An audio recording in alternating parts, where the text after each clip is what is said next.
It was the summer of 2006, and the heat in Max Butler's safe house was nearly unbearable. Crammed into a tiny studio apartment high above San Francisco's gritty Tenderloin neighborhood, servers and laptops pulsed with activity, pushing the temperature to sweltering levels. But if Butler was going to control the online criminal underworld, he'd have to take the heat.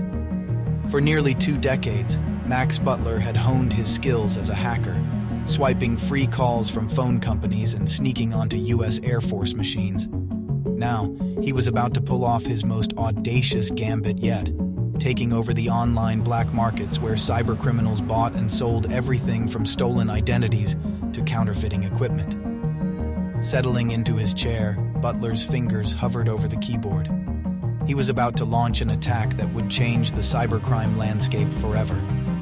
One by one, Butler breached the defenses of the 4 major Carter sites, online marketplaces for stolen credit card data. He tricked their databases, slipped in with hacked passwords, and sucked out all their content. Then, he decimated them, wiping out their databases with a few keystrokes. When the dust settled, Butler had erected one of the largest criminal marketplaces the internet had ever seen, 6,000 users strong. Whether they liked it or not, every cyber thief whose account he'd usurped was now a member of his own site, cartersmarket.com. It was a ruthless power grab, but to Butler, it was all business. The stolen data market had become fractured and riddled with security holes. By taking control, he'd created a marketplace he could trust. Even more importantly, it satisfied his competitive urge. Offline, Butler was a gentle giant with hippie sensibilities. But online, he pursued his enterprise with cold-blooded determination. Butler wasn't after money, not really. He just wanted to prove he was smarter and tougher than everyone else.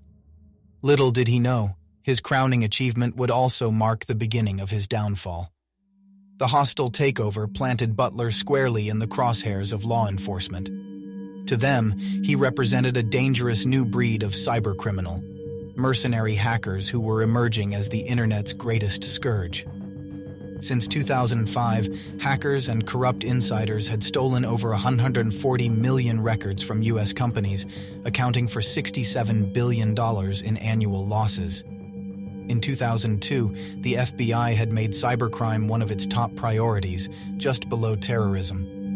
Butler's power grab put him directly in their kill zone. But if Butler was intimidated by the forces mobilizing against him, he didn't show it.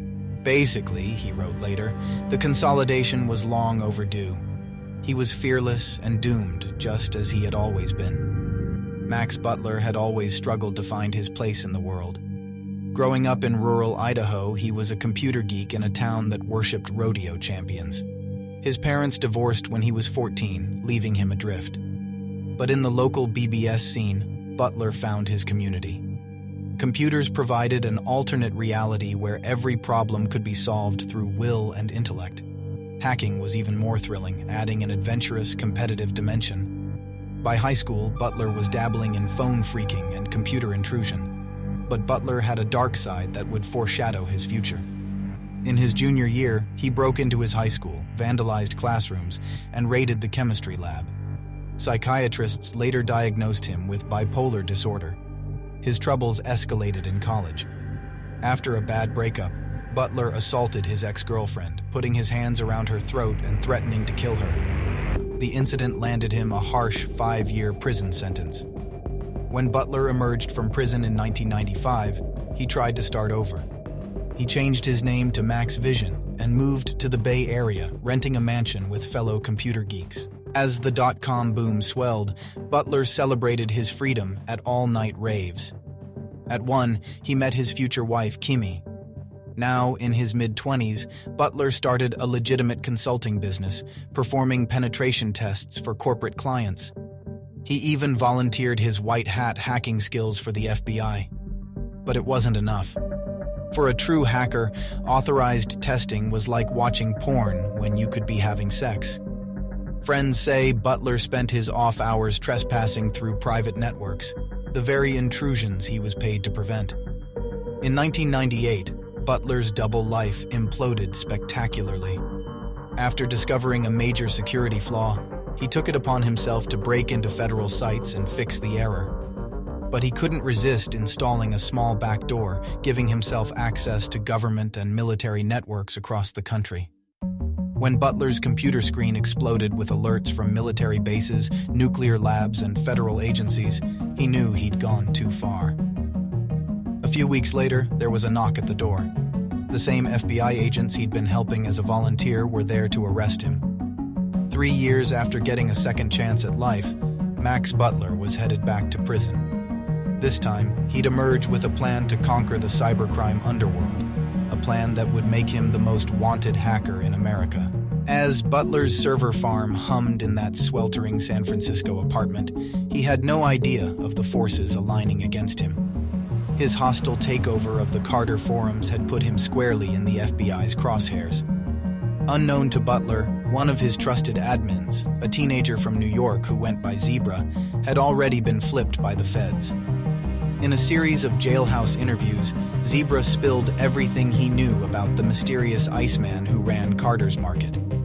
With Zebra's intel, the pieces started falling into place. The feds connected Butler to a sophisticated phishing attack on Capital One that had slipped through the bank's formidable defenses. It was clear that Iceman wasn't just hosting a forum for cyber thieves, he was a master thief himself. As the net tightened, Butler grew paranoid. He declared Iceman's retirement and handed control of Carter's Market to another admin. But he couldn't stay away, soon retaking the site under a new handle. He switched safe houses constantly, trying to become a moving target. Butler's partner, Chris Aragon, worried he was losing focus on their ultimate goal, the big score that could catapult them out of the crime business for good. But while Aragon craved legitimacy, Butler was indulging his most aggressive tendencies. He didn't want to escape the criminal underworld. He wanted to rule it. In May 2007, Aragon's fears came true when he was busted buying designer handbags with counterfeit cards. As police swept up Aragon's entire operation, Butler panicked. He deleted Aragon's Carter's Market account, ditched his phone, and found yet another safe house. On June 7th, Butler loaded up a red Mustang with his gear and drove to his new hideout.